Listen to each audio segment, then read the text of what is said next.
Pfizer has agreed to pay $2.3 billion, the largest healthcare fraud settlement in the history of the Department of Justice. I thought I would bring that perspective to the topic today, is the issue of pandemic preparedness. If there's one message that I want to leave with you today based on my experience, and you'll see that in a moment, is that there is no question that there will be a challenge, the coming administration, in the arena of infectious diseases, but also there will be a surprise outbreak. And I hope by the end of my relatively short presentation, you will understand why history will tell the next administration that there's no doubt in anyone's mind that they will be faced with the challenges that their predecessors were faced with. When Tony Fauci talks, you have to listen. Forget the conspiracy. Listen to our government agencies. These guys are telling the truth. You know, there's no conspiracy here, folks. Just get your damn vaccine. The thing that people always ask me, what keeps you up at night? I mean, obviously, the evolution of a pandemic-like respiratory infection. Get the damn vaccine. That's the reason why we worry that we may yet again have another pandemic, and it is almost inevitable that we will have another pandemic. Now we're talking about what an administration might face in regard to emerging diseases. I can say with some confidence that history tells us that we will definitely get surprised in the next few years.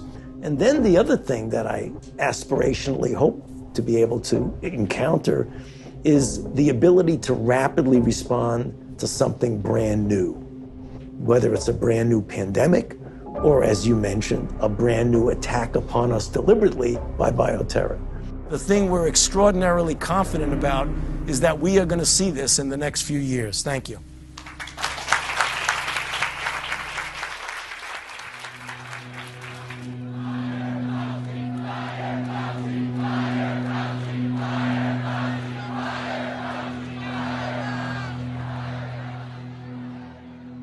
On January 9th, 2017, just 2 days before Anthony Fauci declared with certainty that a pandemic crisis would spread during Trump's upcoming presidential term, the White House Office of Science and Technology Policy, the OSTP, lifted its moratorium on gain-of-function research on potential pandemic pathogens.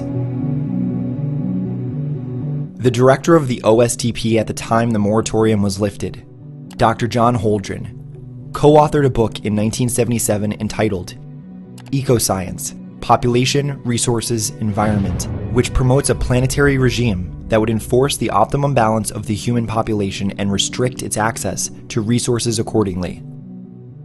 Holdren was Obama's White House science czar and is a visiting distinguished professor at CCP-connected Tsinghua University.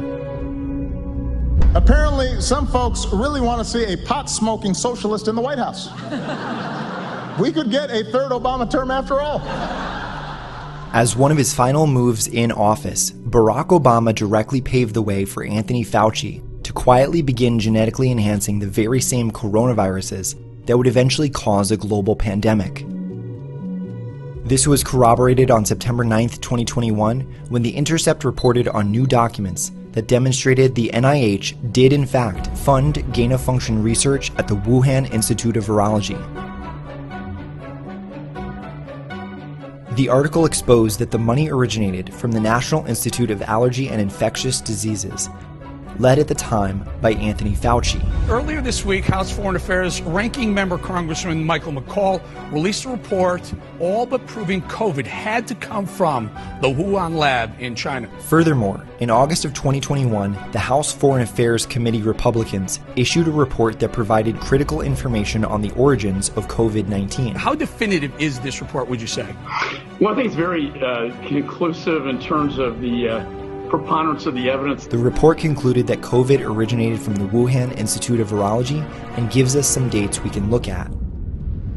The Wuhan Institute of Virology's virus and sample database was removed in the middle of the night on September 12, 2019. Therefore, it was concluded that COVID originated from the Wuhan Institute of Virology sometime before September 12, 2019. Have you seen anything at this point that gives you a high degree of confidence that the Wuhan Institute of Virology was the origin of this virus? Yes, I have. Yes, I have.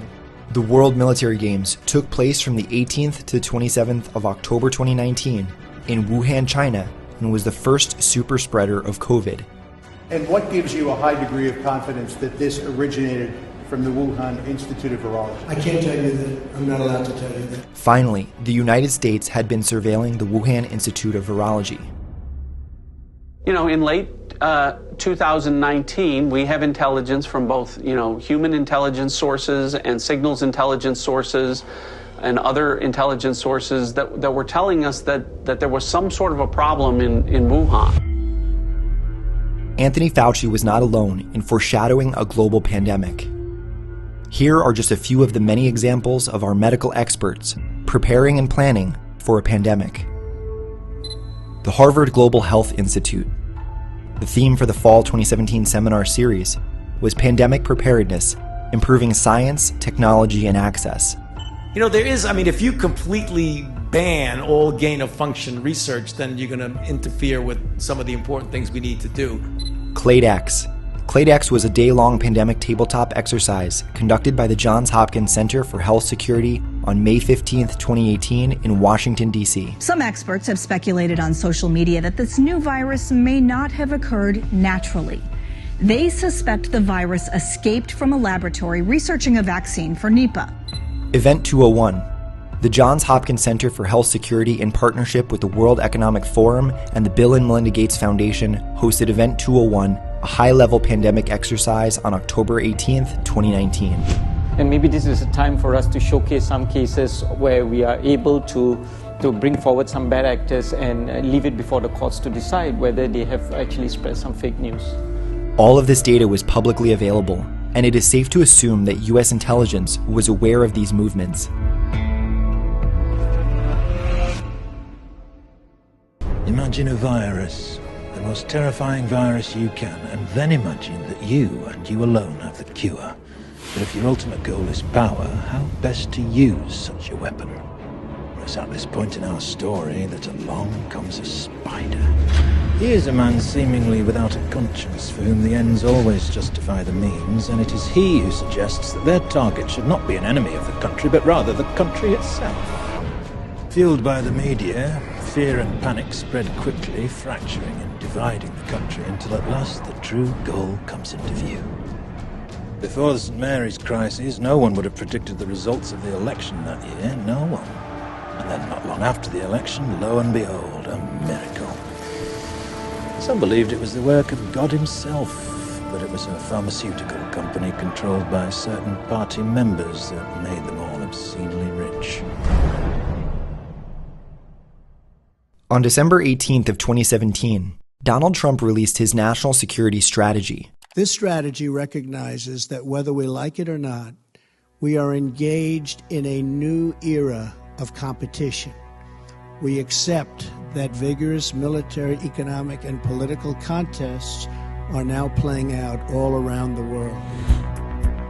Contained within the report, Trump addressed the potential threat of a deliberate pandemic, referencing, quote, the impact of biological threats on national security by taking lives, generating economic losses, and contributing to a loss in confidence in government institutions. The people lost confidence in their government and eventually even lost confidence in their future. Did the Trump administration anticipate that a pandemic would be used to steal an election and contribute to the loss in confidence in our government? Since the beginning of his presidency, Donald Trump and our military have viewed China as the biggest threat to not just America, but democracy everywhere. This fact has been mentioned by Trump numerous times, but was also laid out in the national security strategy. We also face rival powers, Russia and China, that seek to challenge American influence, values, and wealth. The following year, on September 18th, 2018, Donald Trump issued National Security Presidential Memorandum 14 entitled Support for National Biodefense. Specifically, there are two things in the memorandum that stand out in relation to devolution. The Assistant to the President for National Security Affairs, also known as the National Security Advisor, was named as the lead advisor for federal biodefense efforts. The second thing to note is that National Security Presidential Memorandum 14 established a Biodefense Steering Committee. The Biodefense Steering Committee will be chaired by the Secretary of Health and Human Services. The The committee is responsible for monitoring and coordinating the implementation of the National Biodefense Strategy. The National Biodefense Strategy discusses the following: deliberate biological threats, pathogens stored in laboratories that lack appropriate security, intentional misuse of advances in science and technology, and the support and preservation of continuity of operations, including appropriate devolution. Just to recap, there were hints of a pandemic that might arise during Trump's administration. So the point I was trying to make is that without a doubt, we are going to see some either new or re-emerging infection in the next year or two or three or four. But if history holds true, it certainly will happen in this administration. NGOs and universities with sketchy ties to the deep state were running pandemic exercises. There are interesting ties between the Wuhan Institute of Virology and our own Anthony Fauci, amongst others. Trump was already taking steps to beef up our biodefense in the face of a pandemic or deliberate biological threat. Knowing how Trump viewed China based on his national security strategy, we can deduce that there was a large focus of our military surveillance and intelligence on the Wuhan Institute of Virology in China. Not only was the Assistant to the President for National Security Affairs given a lead role in biodefense, but as we will demonstrate throughout this series, this position was given a key role in the implementation and execution of Trump's devolution plan to save the Republic.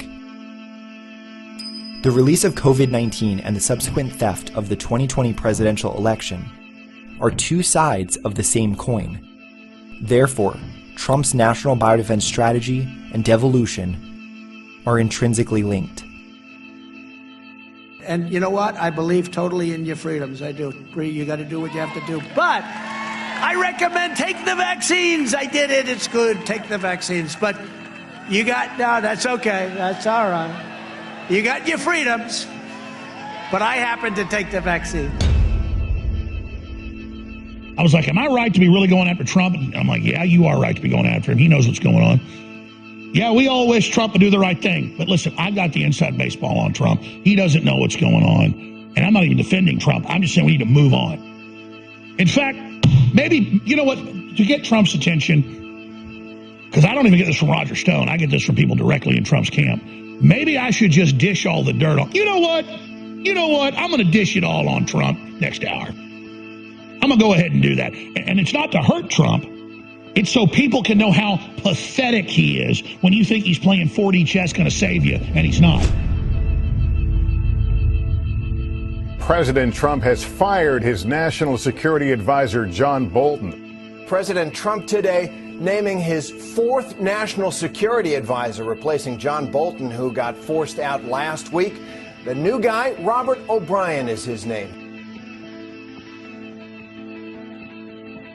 Donald Trump issued Executive Order 13887, modernizing influenza vaccines in the United States to promote national security and public health. Section 3 of the Executive Order established the National Influenza Vaccine Task Force, which is co-chaired by the Secretary of Defense and the Secretary of Health and Human Services. The task force was created to advance the development of new, broadly protective vaccine candidates that provide more effective and longer-lasting immunities. According to the executive order, the task force was to submit a report to the president through some very key positions. Let's look closer at those positions, as each one has a role to play in devolution. Assistant to the President for National Security Affairs, also known as the National Security Advisor, Robert O'Brien. Mr. O'Brien is highly respected. He was highly respected by so many people that I didn't even know really knew him. Keep in mind that the National Security Presidential Memorandum 14 established the National Security Advisor as the lead for policy coordination and review to provide strategic input and facilitate policy integration for federal biodefense efforts. Assistant to the President for Domestic Policy, Brooke Rollins.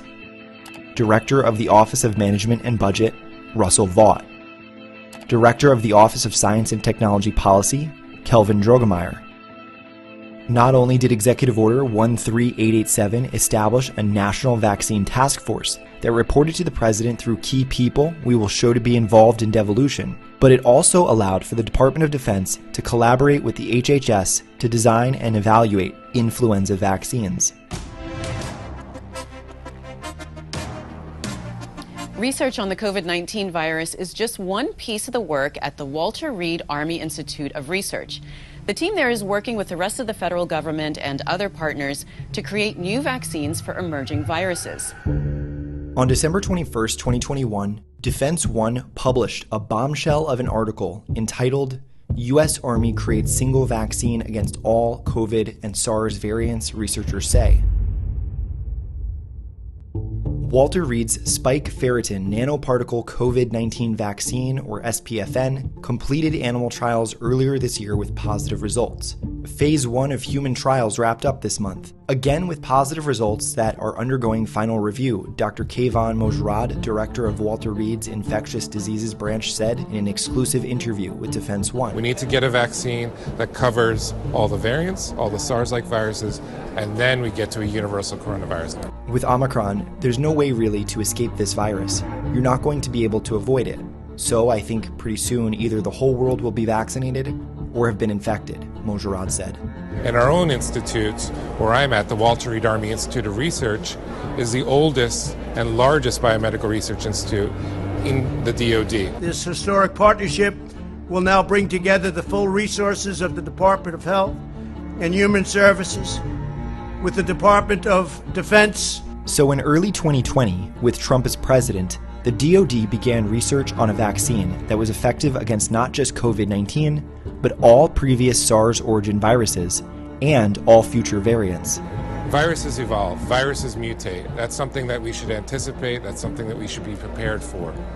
So we need next generation vaccines for even the current virus. The great national project will bring together the best of American industry and innovation, the full resources of the United States government, and the excellence and precision of the United States military. We have the military totally involved. They have been working on this for almost 2 years, and nearly all of Walter Reed's 2,500 staff have had some role in the development, and this is the first we have heard about it. Unlike anything our country has seen since the Manhattan Project, this vaccine could be the death blow to the New World Order plans. The fact that this type of research was even happening was because of the door opened to the DoD from Executive Order 13887. We need to look at this from a 40,000-foot view because the implications here are truly stunning. Let's recap our previous summary and add a brief timeline surrounding the release of COVID. 2 days after the moratorium on gain-of-function research was lifted, Fauci made the statement that no doubt Trump would face a surprise infectious disease outbreak. There are multiple examples of NGOs and the political establishment holding pandemic simulations.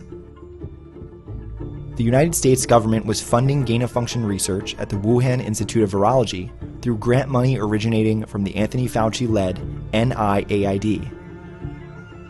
Trump's December 2017 national security strategy specifically mentions pandemics that take lives, generate economic losses, and contribute to the loss in confidence in government institutions. Trump's September 2018 National Security Presidential Memorandum 14 was specifically geared towards supporting national biodefense and was issued in conjunction with the National Biodefense Strategy. The National Biodefense Strategy discusses deliberate biological threats and outlines support and preservation of continuity of operations.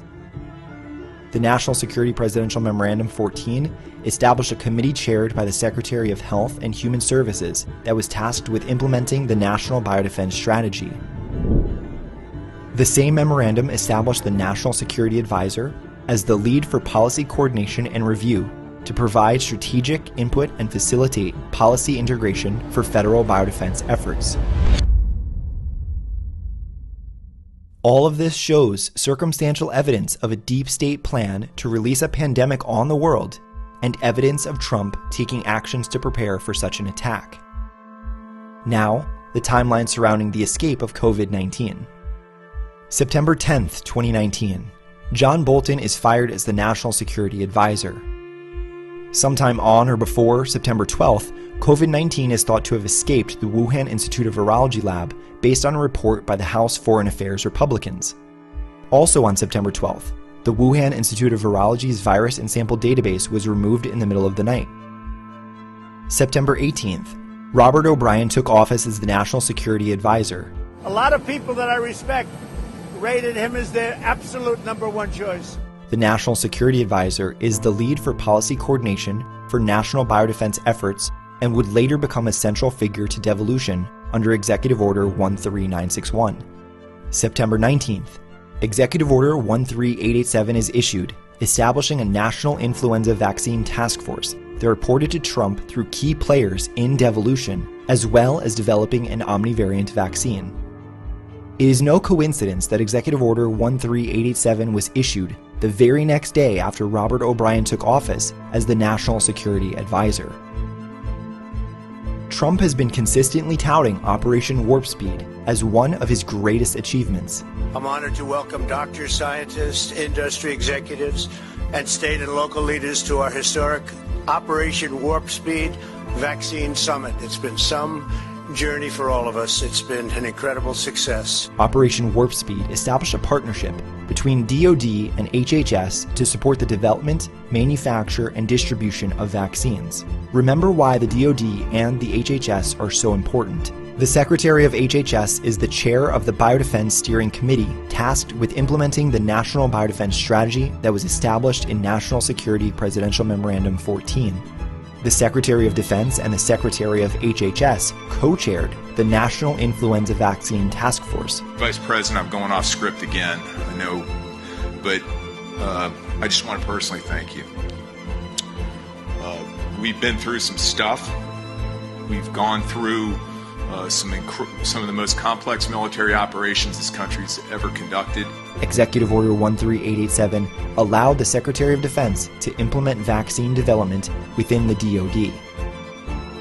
So within the framework of Operation Warp Speed, the DoD and HHS are fast-tracking Big Pharma's vaccine development, manufacturing, and distribution. Thank you again to every person here today and for the incredible achievements that you've done. You're going to be very proud of this day, and you're going to be very proud of this period of time, because nobody thought this was possible. And a lot of good things have come out about the hydroxy. A lot of good things have come out. I happen to be taking it. Hydroxychloroquine? I'm taking it, hydroxychloroquine. I found it to be highly irresponsible for the president to have come out and make that statement. Frontline workers take it. A lot of doctors take it. He's our president, and I would rather he not be taking something that has not been approved by the scientists, especially in his age group and in his, shall we say, weight group, what is morbidly obese, they say. To be clear, no evidence that it works to treat this disease. There's no evidence that it works to prevent this disease, and there are some potential side effects. And if you look at that phony report that was put in, that report on the hydroxy was given to people that were in extraordinarily bad condition. Extraordinarily bad. People that were dying. He shouldn't be taking it. I mean, you know, his own FDA has said that this is still something under investigation. It should not be taken outside of a clinical trial. Taken out of only hospitalized patients should be getting it. There's no reason to listen to people really who have no medical knowledge whatsoever pontificate about if it's useful or not. People said, oh, maybe he owns the company. No, I don't own the company. You know what? I want the people of this nation to feel good. I don't want them being sick. And there's a very good chance that this has an impact, especially early on. It will kill you. I cannot stress enough. This will kill you. However, the documents we've obtained refute that. The documents in question stem from a report of the Defense Advanced Research Projects Agency, better known as DARPA, which were hidden in a top-secret share drive. Major Murphy's report goes on to detail great concern over the COVID-19 gain-of-function program, the concealment of documents, the suppression of potential curatives like ivermectin and hydroxychloroquine, and the mRNA vaccines. Why not just let the science speak for itself? Why are you promoting this drug? I'm not. I'm just saying very simply, I'm not at all. I'm not. Look, you know what I'm trying to do? I'm trying to save lives. The League of Shadows has been a check against human corruption for thousands of years.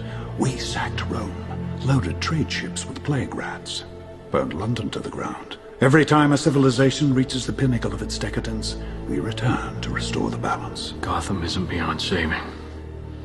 Give me more time. There are good people here. You are defending a city so corrupt we have infiltrated every level of its infrastructure. I want to assure the American people that we're doing everything we can each day to confront and ultimately defeat this horrible, invisible enemy. We're at war. In a true sense, we're at war. And we're fighting an invisible enemy. Think of that. We know Big Pharma is part of the deep state and would love to keep us in a perpetual cycle of variants and vaccines.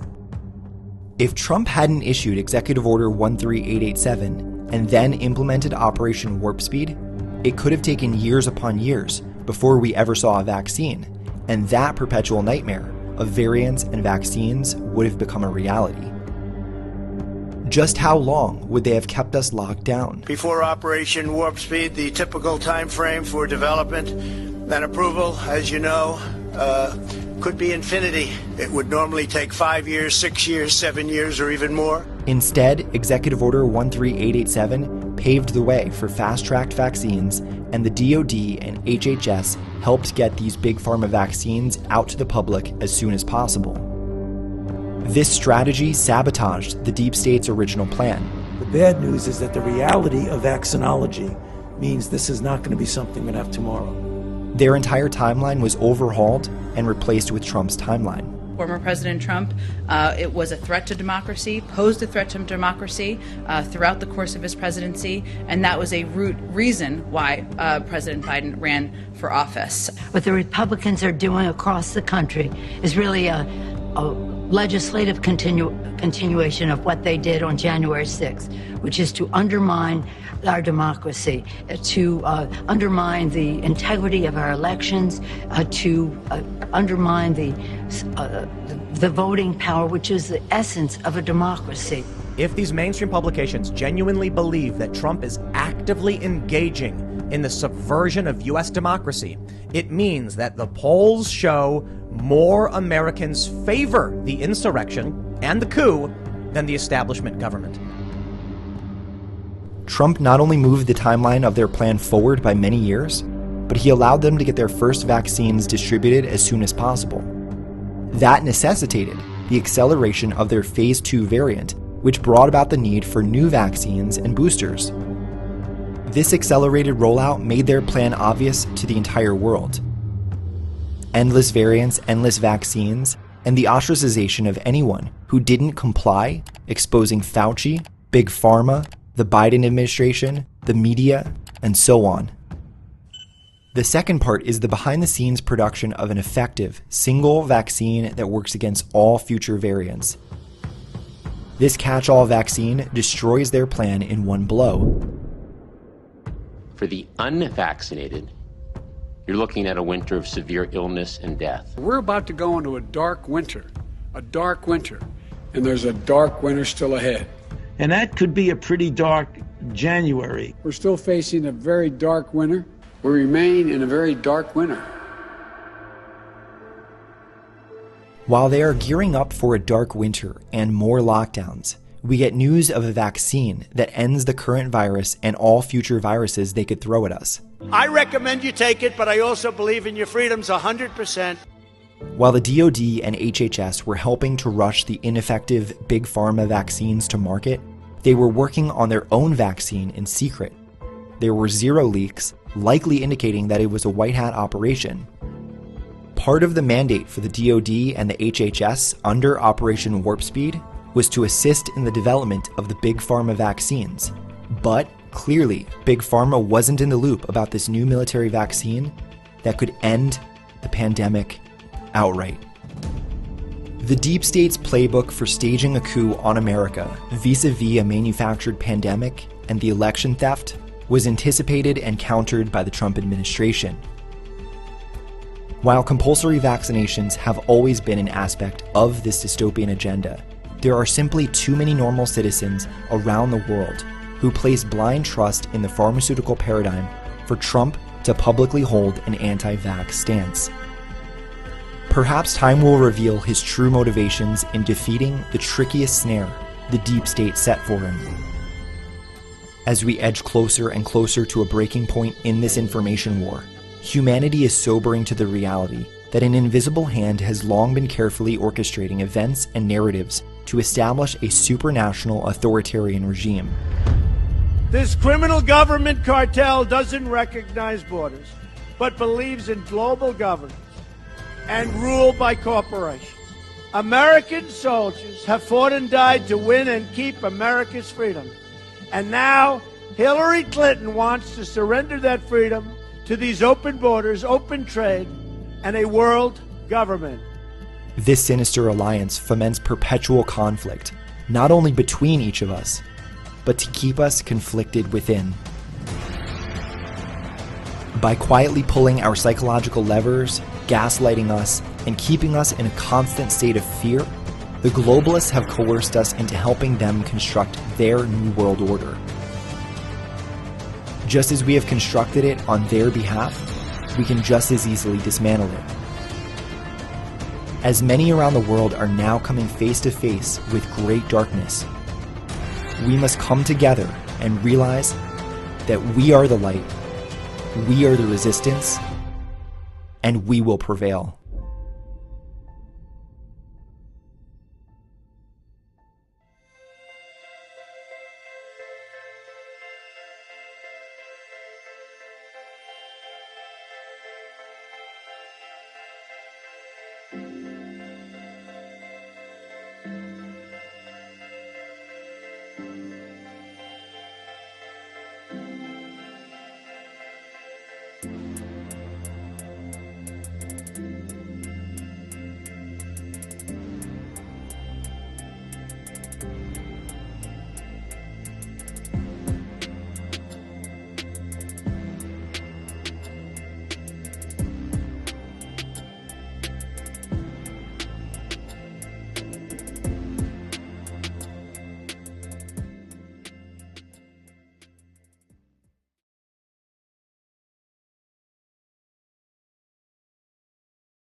Yeah, okay, well, Project Veritas got, I mean, who knows where they got this from, but they got some documents from a whistleblower in a sense. His name is Major Joseph Murray, and he was basically an intern at, I think it was the Department of Defense, or I could be wrong which one. I think it was DARPA, that's where he was with.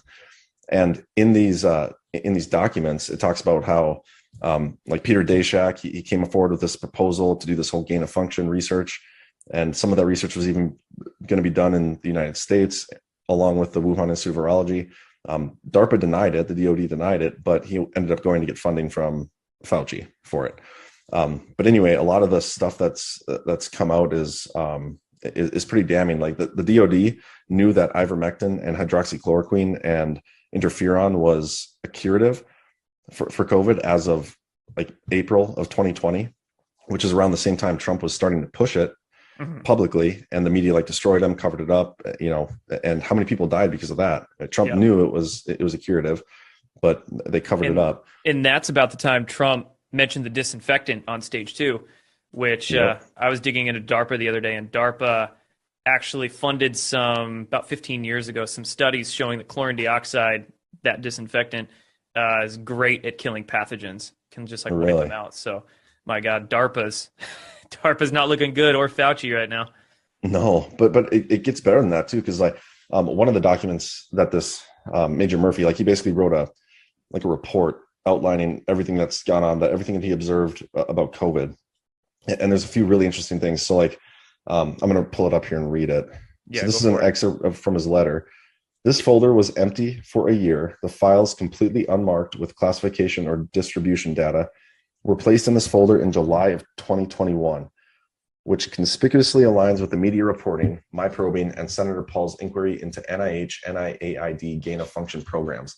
The unmarked nature combined with the timing signals that the documents were being hidden. No files at DARPA go unmarked in classification or distribution, including proprietary documents. Furthermore, Preempt is an unclassified program. The files are also now held by Military Corps Intelligence Activity. They are identified in the reference block above. So basically, this guy's saying that these documents, like they didn't exist in this file for the longest time until all of a sudden in July, they just randomly appeared, right? And so who had them up until Somebody then? there had to have been some sort of white hat in there that kind of just like left a carrot right there for him. Unbeknownst to him, right? Unbeknownst to him in the background, but did something to get these out to the public. That's the only thing in my mind that makes sense. Well, the timing of it too is crazy, because if you look at, he said they're now with the Marine Corps Intelligence Activity. That's an intelligence group that's underneath the the DIA, the Defense Intelligence Agency. And that's, where Dong the Defector went. They're the ones that were hiding Dong the Defector. Yeah, because that was a year ago now, the Defector Dong, when that story, all those rumors came out, right? And we haven't heard anything about that since like February of last year. Yeah, it's been a while. The articles came out in June. There was like 5 articles that Red State published in June of 2021, and we haven't heard anything since. But then also, so this Major Murphy guy, he confirmed that the initial escape happened in August of 2019. There's speculation about, being early September that some of our House Republican committees have put out there, but he confirmed it was August 19, which fits the timeline. And then also he talked about the vaccines and how, let me read a couple of these lines here. The nature of using a spike protein vaccine with one epitope against a spike protein vaccine with a quasi-species may explain the unusual and potentially detrimental antibody response amongst the vaccinated to the new COVID variants. So because of the type of the vaccine they're using, it's essentially making it worse. Right. They're having worse reactions when they get the virus. But then there's another line here. Then the mass vaccination campaign actually performs an accelerated gain of function for it. Vaccinating humans against it actually gains its function back towards a more de-attenuated human susceptible form. So explains all the breakthrough cases of people that are double, triple, quadruple vaxxed, and they're just getting more and more COVID, more and more. Yep. And it's insane. So not only did the DOD know that these, like the hydroxychloroquine and ivermectin were curatives, but they knew the vaccines were making it worse. Mm-hmm. And then all the while behind the scenes, they've been doing this army military vax that works against all variants and everything and puts an end to the whole thing. So there's definitely you can see the conflict going on between the white hats and the black hats, the political establishment trying to keep this narrative going, shut down any of the curatives and keep pushing the vaccines, get the spread worse. And then, the white hats behind the scene kind of letting them do it and then doing their own vaccine in the background. It's interesting. Yeah, it's like they're kind of letting them do it because they have to dig their own grave.